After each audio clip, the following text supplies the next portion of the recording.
Hello everyone, good evening, welcome to the trap. My name is Niharika Walia Bhatnagar और मैं आपके साथ में हूँ for our 10 minute series of AFM.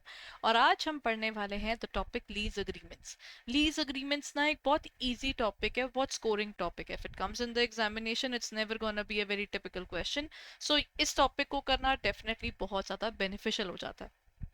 If you want to look at the fact कि किस तरह के क्वेश्चंस हमारे पेपर में इस टॉपिक में से आते हैं, तो what you can do is just check out our website. हमारी वेबसाइट पर आपको मिल जाएंगे पीवाईक्यू के रिलेटेड क्वेश्चंस यानी प्रीवियस ईयर क्वेश्चंस, ताकि आपको प्रिपरेशन के टाइम पे आइडिया हो जाए कि किस तरह के क्वेश्चंस हर एक टॉपिक से पूछे जाते हैं। तो that can be helpful for you, ताकि आपकी प्रिपरेशन स्ट्रॉन्गर हो सके।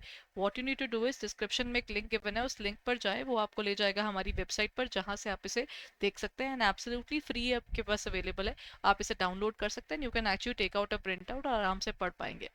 सो let's begin with it everyone. I am talking about lease agreement. Lease agreement होता क्या है? ये एक बेसिकली एक तरह का अग्रीमेंट है जिसके अंदर एक पर्टिकुलर ऑर्गेनाइजेशन कहती है कि मुझे आपका so and so asset utilize करने के लिए चाहिए। ओनरशिप आप रखो लेकिन मुझे यूज करने के लिए दे दो, और उसके बदले मैं आपको दूंगा पैसा। सो लीज अग्रीमेंट एक कॉन्ट्रैक्ट होता है जिसमें एक पार्टी जिसकी ओनरशिप होती है उसे कहा जाता है लेसर। वो कहता है कि ठीक है, आप मेरा ये एसेट यूज कर लो। किसको? जो मांग रहा है एसेट, उसको बोला जाता है lessee. For a specified time period, एक स्पेसिफिक टाइम पीरियड के लिए ही होता है। ऑन अग्रीड पेमेंट टर्म्स, उनकी पेमेंट टर्म्स पे डिसाइड होती है कि कितनी पेमेंट आपने करनी है और किस टाइम पर करनी है। क्योंकि ये दो पार्टीज के बीच में है ना, तो this is what we can say, this is over the counter. तो दो पार्टीज बैठेंगी, कस्टमाइज्ड अग्रीमेंट बनेगा और एक दूसरे से बात करेगी कि अच्छा मैंने देना है, मैंने लेना है, और उस हिसाब से वो चीज आ जाती है कि मतलब एक पार्टी कह रही है कि मैं आपको एसेट देने को तैयार हूँ, और दूसरी पार्टी कहती है मैं उस एसेट के बदले आपको पैसे देने को तैयार हूँ। सो यूटिलाइज मैं आपका वो जो एसेट है वो करना चाहता हूँ, बट इसकी अब ओनरशिप तो दे देंगे, मतलब ओनरशिप तो उसी लेसर की रहेगी ना। अब इसके अंदर वो राइट्स किस तरह के देते हैं ना, उसके बेसिस पर इसके बहुत सारे टाइप्स हैं। तो I think will be covering the types of lease agreement in the next session. अब जैसे यहाँ पर अपने पास बात आती है lessor who is the owner, और एक होता है lessee, this is the owner and this is what I can say is the user of the asset. अब इसके बदले वो उसको क्या देगा? इसके बदले वो इसको देगा पैसे। सॉरी, ठीक है।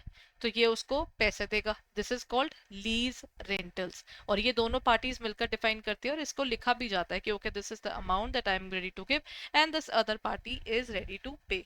So this is the amount which the determine is called lease rental. इसमें ओनरशिप ट्रांसफर नहीं होती। देन इसके फीचर्स क्या हैं? जब हम इसकी बात करते हैं, first of all it's a legally binding agreement, an agreement in which both the parties are bound. एक पार्टी अपना एसेट देती है यूज करने के लिए, और दूसरी पार्टी पर होता है कि उसको उसको यूटिलाइजेशन ढंग से करके उसको पैसे भी देने हैं। ठीक है, if you are using it तो आप उसको एक्सप्लॉइट नहीं कर सकते हो। देन ये गारंटी करता है कि ठीक है आप यूज कर सकते हो, लेसी को कोई राइट है कि वो उस एसेट को यूज कर सकता है, लेकिन उसके बदले उसको रेगुलर पेमेंट्स करनी पड़ेंगी। फिर breaking a lease contract involves legal consequences. ये एक इसका मेजर पॉइंट होता है अगर आप इसको प्रॉपर फॉलो नहीं करते, क्योंकि ये रिटर्न फॉर्म में होता है। जो पार्टी इसमें आप कह सकते हैं विक्टिम बन जाती है, जिसको कोई प्रॉब्लम हो जाती है, जिसके साथ ब्रीच ऑफ कॉन्ट्रैक्ट हो जाता है, तो वो दूसरी पार्टी को उसके लिए सू कर सकता है, because this is in the return form. Then reasons क्या है लीजिंग के लिए? हर एसेट अगर बाय करना आसान होता तो फिर हम सारे ही खरीदते। आज के टाइम पर अभी बहुत ज्यादा न्यूज में आ रहा है कि लोग ना 60% आईफोन्स जो है वो आपके ईएमआई पे चल रहे हैं, 80% घर आपके ईएमआई पे चल रहे हैं। नहीं पॉसिबिलिटी होती। Just think about the middle class that is working upon right now, right? कितना कुछ आ रहा है। तो हाउ कैन अ बिजनेस, अगर कोई स्मॉल स्केल बिजनेस है, वो एक बड़ा एरिया बाय कैसे करेगा? उसको तो उसके लिए लोन्स देने पड़ जाएंगे, कई बार लोन्स भी मुश्किल से मिलते हैं, कोलेटरल भी देना पड़ता है ना। तो उस हिसाब से वो लोग कहता है इट्स बेटर कि हम लोग रेंटल तो हर महीने का निकाल सकते हैं, बट करोड़ 2 करोड़ एक बारी में नहीं निकलता हमसे भाई। तो इसीलिए आपकी बोरोविंग कैपेसिटी इसमें रिड्यूस नहीं हो रही, because you are not taking a loan. That's one particular thing जिसके चलते आप कहते हो कि ठीक है रेंटल तो हम निकाल देंगे, लेकिन ये मोटा पैसा हमसे नहीं निकलता। Availability of full finance, even if you want to, sometimes आपका पैसा जो है वो कम हो जाता है, और आपको बैंक्स जो कहते हैं कि भैया आपको इतना पैसा तो लगाना ही पड़ेगा। सो लीजिंग में ऐसा कुछ नहीं करना, आपने एक लीज रेंटल तो बाय करना है। और अगर कोई फर्म शॉर्टेज ऑफ फंड्स में है और उसे जल्द से जल्दी वो एसेट चाहिए, तो वो बाय नहीं करेगा। बाय करेगा तो उसको दिक्कत ज्यादा है। इंस्टेड ऑफ बाइंग वो इस चीज को एक्सेप्ट कर लेता है कि let's just take that particular asset on lease. Then convenience की भी बात है, एसेट की ओनरशिप आपकी नहीं है तो बहुत जगह मेंटेनेंस भी आप नहीं लेते, मेंटेनेंस भी आप उसी ऑर्गेनाइजेशन के हाथ में छोड़ देते हो, ठीक है, which is called wait lease, जिसमें ओनर के हाथ में उसकी केयरिंग होती है सारी। अब लीज भी दो टाइप की आ जाती है, लॉन्ग टर्म और शॉर्ट टर्म। शॉर्ट टर्म वाली को हम ऑपरेटिंग लीज बोल देते हैं, जो लॉन्ग टर्म होती है वो आपकी फाइनेंशियल लीज होती है, और ये long term short term on the basis of life of that asset होती है। So this plays a very important role again, कि आपका आपको शॉर्ट टर्म लीज, कोई शॉर्ट टर्म पर्पज के लिए कोई एसेट चाहिए। अच्छा एक बात बताइए, अगर कोई एसेट है which becomes obsolete very easily and very quickly, so you won't invest the money in it, क्योंकि पहले आप बाय करोगे, ऑब्सोलीट हो जाएगा, फिर बेचोगे, तो आप किसी से वो किराए पर ले लो, जब आपको लगता है कि वो ऑब्सोलीट हो गया, जस्ट गेट इट डन, आप उसको छोड़ दीजिए, देन बाय समथिंग एल्स। तो इस तरीके से आपको ही तो फायदा हो रहा है, isn't it? That's about the convenience as well. आपको ज्यादा सस्ता पड़ता है कि आप उस एसेट को किराए पर ले लें। देन रिस्क ऑफ ऑब्सोलीजेंस आप पर नहीं है, एसेट अगर आपको लग रहा है ऑब्सोलीट हो रहा है, तो then just sell it to the other party and you give it back to the other party and you are done with it, you can get another asset on rent. So आपका ये नहीं कि आपने चीज महंगी bye कर ली है, obsolete हो गई है, अब आप उसको बेचोगे कैसे, वो बिल्कुल ही कौड़ियों के भाव जा रहा है, ऐसा कुछ नहीं हो रहा। आप एक रेंट पे कर रहे हो, तो भी नॉमिनल सी अमाउंट का। अब जब घर बनते हैं, सो आई थिंक बड़ा बेसिस एग्जांपल दे रही हूँ बट रियल लाइफ एग्जांपल है। आई नो समवन, उनका जो घर ही अभी बना था, that they took around 5 to 7 CR का वो घर बना है। उन्होंने वो जो जगह का एक पर्टिकुलर वो दिया है, आप मान लीजिए कि एक स्पेसिफिक उन्होंने जो फ्लोर जो है वो अपना रेंट पर दिया। So they made a very beautiful house, and that too I would say very luxurious house. So what that it was, they gave that particular house for rupees 75,000 per month। अगर किसी ने उसका rental amount 75,000 per month decide कर लिया, अब आप ये सोचिए कि जो चीज बनी 4.5 CR या 5 CR या 7 CR की है, उसके ऊपर आ तो बिल्कुल नॉमिनल अमाउंट रहा है, लेकिन किसी के लिए वो उतनी मेजर प्रॉपर्टी, अगर वो एक फ्लोर भी बाय करने जाता तो उसको कम से कम 3 CR 4 CR, मान लीजिए एटलीस्ट 1 CR तो उसको तैयार रखना पड़ता। वही जगह उसको थोड़ी देर के लिए चाहिए, 2 महीने के लिए चाहिए, 3 महीने के लिए चाहिए, he can get that particular place as a very nominal amount. कहाँ वो 1 CR देने की बात कर रहा था, वो उसका 1% ही दे रहा है सिर्फ। दैट मेक्स अ डिफरेंस, है ना? So then you don't really worry about the obsolescence and maintenance के चार्जेस वगैरह आप पर नहीं आते, सब कुछ उस पर आता है। एंड टैक्स एडवांटेज भी है, आप रो सकते हो कि हाय मैंने लीज रेंटल दिया, ये रहा मेरा खर्चा, इनकम टैक्स डिपार्टमेंट ये तो मेरा एक्सपेंस है, मेरा प्रॉफिट करिए आप कम।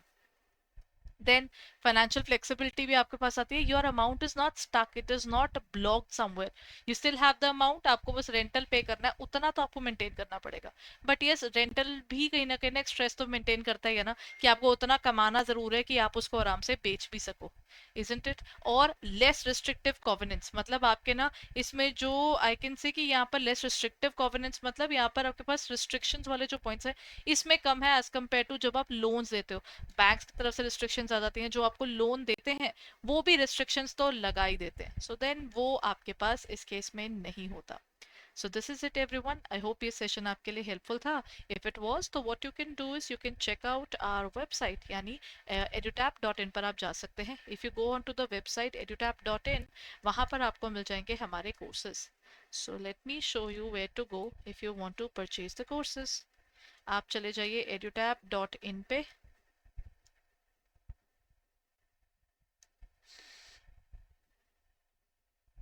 Okay. यहाँ से जस्ट ये रही हमारी वेबसाइट, ठीक है, just go on to the website, यहाँ पर आपको मिल जाएगा JIB courses, just click on the courses there and this is where you will find it all. यहाँ पर आपको हमारे दो कोर्सेज दिख रहे हैं, एक हमारा बैच 3 अभी लॉन्च हुआ है, दैट मीन्स इसमें आपको लाइव क्लासेस हैं, कॉन्सेप्ट नोट्स हैं, PYQs हैं, फुल लेंथ टेस्ट है, सब मिलेगा इसके अंदर।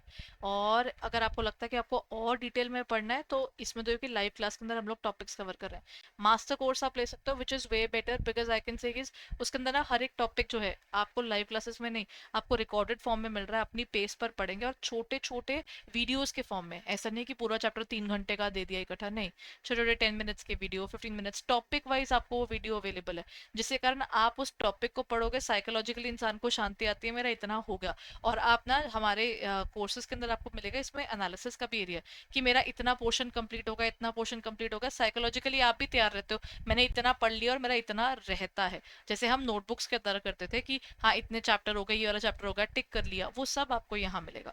सो आपके पास ब्रोशर अवेलेबल है, आपके सारे क्वेश्चंस का आंसर वहां पर हो जाता है. And if you trying looking forward towards purchasing it, तो don't forget to use the code JIB80 और JIB depending upon the course जो आप लेना चाहते हो. अगर आप ये वाला लेना चाहते हो, यानी हमारा लाइव क्रैश कोर्स का आपको प्राइस पड़ेगा 2500. It has flat 80% of. और दूसरी तरफ हमारा जो मास्टर कोर्स है, since it is comprehensive in nature, बहुत डिटेल में है और बहुत अच्छा बना हुआ है, तो you can buy it for around 4560. So if you're trying to purchase it, don't forget to use the codes. Thank you so much for being there, everyone. Have a nice day.